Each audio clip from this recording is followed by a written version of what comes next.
علي وانا ابتي مبارك سوما ابتي ويان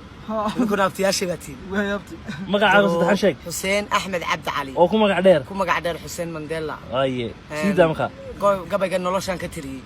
waxaan yidhi duruuf adag baan ku koray daryeel hooyana ma helin dadaalabana ma arag toliyo xididii damqada dadkana ku malihi walaal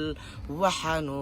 hoydaa derbiga baahida dacalkayga taal ayaa dawarsiga i baray darxumo badan baan qabaa tubkayga waxaa ku shidan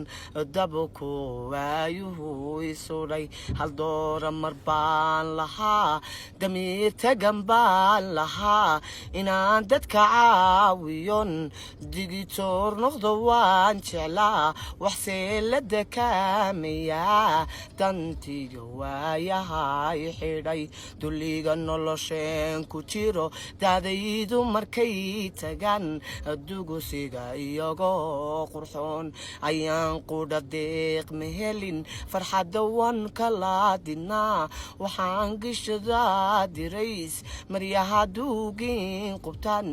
duxiyooyigaan macuno tugaag waxaan qaybsanaa hambada aadaadisaan barbadaacunu go'ay markay waayin dabiibi qarbii dhaxamuhu dilen tufaankiyo qabowga daran barbaadada soo rogmaday habeen dumayuu la tegay nafdooda barbaabadalay markay dunidii naceen aqoon-yahana maadarsan xallada derbi jiifku yal digriga culimada ugo dar alleenooguma hadlaan dastuurkuna uuna gabay qoraalkuna uuna digi dadweynaha uma bandhigo ciilkiyo dacaskaana dhiibay waxaan calanyahow dushiyo daruurta kasoo lushan darxumo hoostaada tal lugiyo